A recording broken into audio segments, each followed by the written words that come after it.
Karl Rove served as senior advisor to President George W. Bush, and his book, Courage and Consequence, My Life as a Conservative in the Fight, is now out on paperback. Congratulations on that, Karl. Good to have you back. Welcome. Good to be back. So I know you work closely with outside Republican groups in this election. You got a lot of money into races that you thought were very winnable. 2004, George Bush said you were the architect. Were you an architect of this big win for Republicans on Tuesday? Well, I don't look. Others can apply the labels. I just had a lot of fun being involved in American Crossroads and Crossroads GPS and our efforts to help elect more Republicans. It was a thumping for Democrats, no question about it, on Tuesday in the House, in the Senate, in some governor's races across the country. I thought it was interesting what you wrote in an op-ed yesterday. Let me read some of that for people.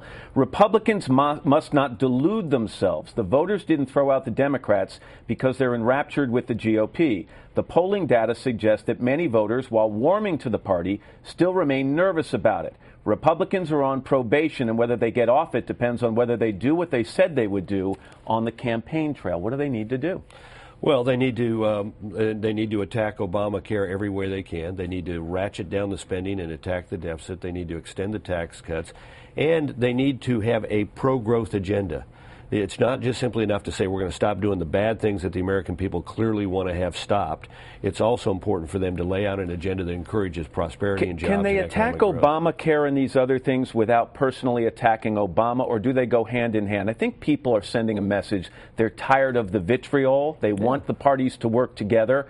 Can they accomplish that? Sure, absolutely. That's part of the reason why the Republican sweep was so big, because people talked about the facts and the specifics of it, and it was the president out there saying on the Latino radio station, we need to punish our enemies and reward our friends. Interesting study done by Wesleyan University that pointed out that of the negative ads done this year, the vast majority of the Republican ads were either devoted exclusively to policy questions or policy and personal questions, whereas most of the Democrat ads were aimed personally at the Republican You talk about the president's indelicate use of the word enemies, but both sides have been guilty of these things. Mitch McConnell even just admits that he should not have said our priority number one is to make Obama a one-term president. Right. We understand what he meant, but do the Republicans have to send a different sign, that it's not about President Obama, that it's about changing course? It's about President Obama's policies. Absolutely, it's about President Obama's policies. And look, there is no moral equivalency between what President Obama did for months and months and months during this campaign, excoriating the Republicans, and the Republicans having a very focused attack on his policies. It was President Obama who said, oh, we're welcome to have those Republicans come along with us,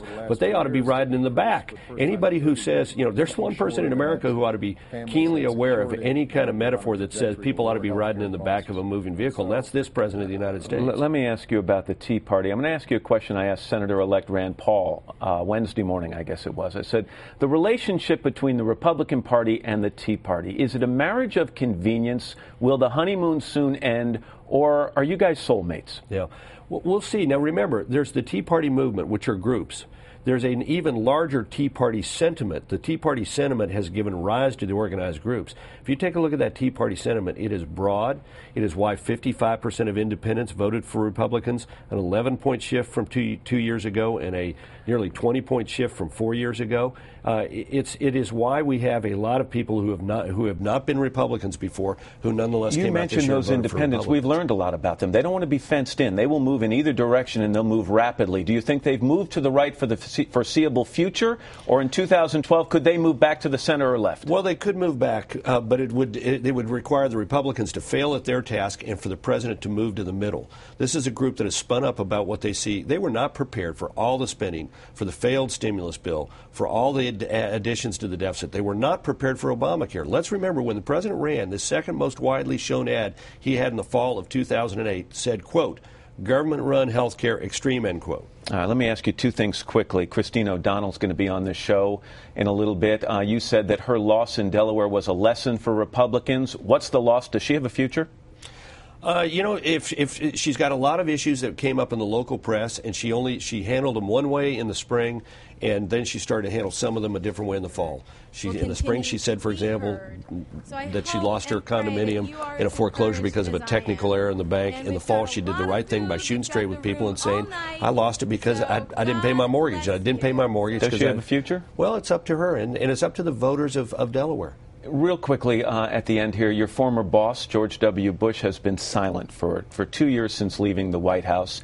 He's now out with a new book. We're going to be hearing a lot about him and from him over the next couple of days and weeks. You've read his book. What do you think will surprise people most about what he's put in there? Well, and this isn't a plug for us, right? By the well, way. he's shown a very personal side of his decisions and of how they affected him, and it's a very frank book. It's a very revealing book. People will be surprised how difficult and complicated and nuanced some of these situations were that about which he had to make a decision, and but they will be struck, I think, by the personal tone of it. Karl Rove, Karl, always good to have you here. Thanks very much. Thanks for having me.